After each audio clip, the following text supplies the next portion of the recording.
And for companies to really be able to see the benefits of having a very diverse team or leadership team and be able to see that profitability increase in innovation.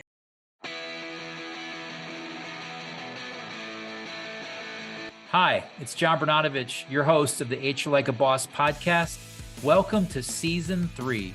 I've embarked on a journey to get to know amazingly awesome HR and business professionals with the hope of finding what it takes to do HR like a boss. If you like the show, please like, subscribe, and share with a friend. On today's show, super excited to have Claudia Miller. She was introduced to me by a mutual contact, and super excited to have Claudia on the HR Like a Boss podcast. Claudia, welcome. Thanks, John. I'm so happy to be here. Tell me a little bit about suggestions you have on how HR can support and help implement and develop leaders and managers. Definitely. It would be around making sure that there is almost like a leadership development pipeline happening within the organization. I know that, I was looking at some stats that I think somewhere around 1,000, or it was something, at least a minimum of 1,000, but I think the stat was around 10 or 100,000 people are retiring every single day, and they're having trouble fulfilling these positions.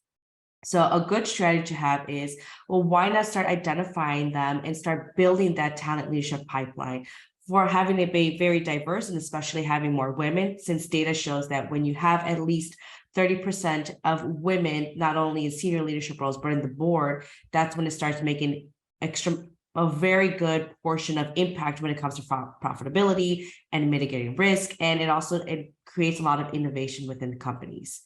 So how can we start filling in more women into those leadership roles? How can we start empowering them? How can we create that mentorship and driving them in order to be able for them to have those seats in the boardroom? How do you suggest that an organization, maybe an HR manager who's listening to this right now, that might say, hey, I have some limitations within my organization that are blocking the promotion of great talent, whether it's women or people of diversity and whatnot. What are your suggestions and strategies there? Yeah, some of the things that I've seen is some companies will have, they might have a lot of consultants. And usually I've seen this because they tend to move a lot within different projects and different teams. And instead of having a manager, they have policies in place where they'll say, if you're ready, when you're ready for a promotion, please submit paperwork and almost like raise your hand, and then we're going to vet out the process.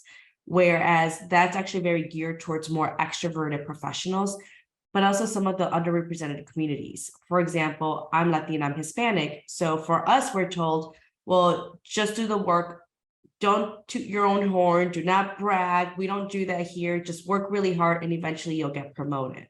So that company policy in itself is already biased of not only towards more extroverts versus introverts, but also some of these underrepresented communities where they may not be very comfortable with, bragging or talking about themselves and don't even know how to sell themselves. Now, I don't agree with that, because now as a working professional, you need to be able to advocate for yourself, but really understanding that there's already a bias happening around with that company policy in itself. And the other one, and this is something I've heard from hiring managers and HR professionals where they're not always on board and they don't actually agree with it. But when it comes to salary increases, a lot of them where I've heard is, for example, I had a client that was being grossly underpaid, almost $50,000 less than her actual direct reports once she was moved to a manager position.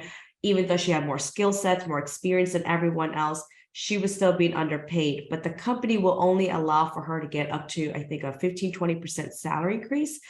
And even afterwards, I've heard from hiring managers and HR professionals where they want to make sure this person gets compensated fairly, but the policy is that they have to bring an outside offer so that way then they can decide to match. And at that point, a lot of my clients feel like, well, if you had valued me and I've been loyal to the company and I've been here for over 10 years and done really great work and I have great marks, I still have to go and start the interview process elsewhere to have someone tell me, yes, I'm worth this much, or my value of work is worth this much, for you to then match that offer. It really doesn't create a really great experience for that loyal employee who has a lot of knowledge within the company itself. But now at this point, we'll rather go elsewhere where they're provided that salary that they fairly deserve and didn't have to fight for it in order to get it through the organization. So I would say those policies really hinder, some of them specifically within women or the represented communities that don't tend to negotiate for themselves, but tend to be very loyal, do really great work, but now are almost being penalized for that because they're not being compensated fairly. How do you suggest that companies can support and advocate for those female employees that maybe as they're moving into those leadership roles, to give them the resources to be successful? Yeah, there's actually a report by McKinsey called Women in the Workplace, and it was released, I think the most recent edition is 2022.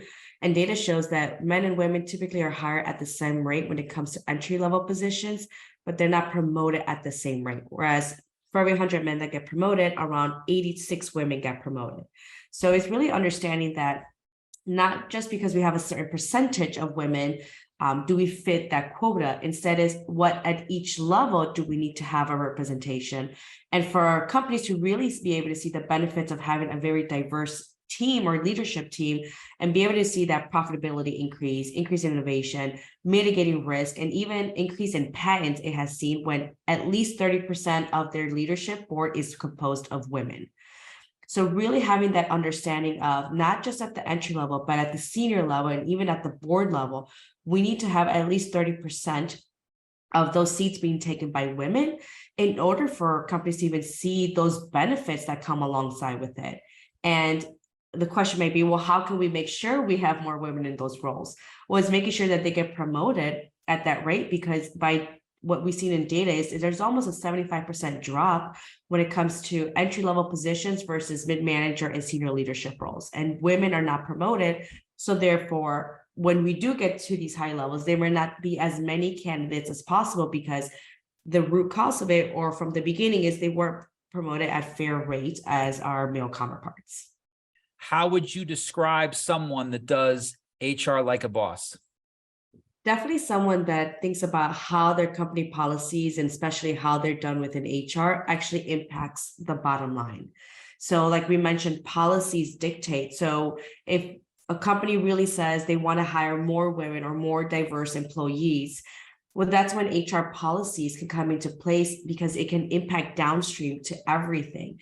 And that's when really making sure that the policies put in place is really important, because it can't just be, well, we need to have 50% of our applicants to be, let's just say, women or employees from underrepresented communities.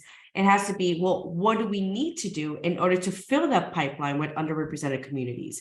Do we advertise a lot of these jobs within women associations, or maybe, affinity groups where we can attract a lot of those talent in order to fill that? So policies, but even also is how can we ensure those policies are successful? And not just saying overall as a company, we need to make sure that we have, at least a 30% number when it comes to women in leadership roles. It's by how much is each person accountable?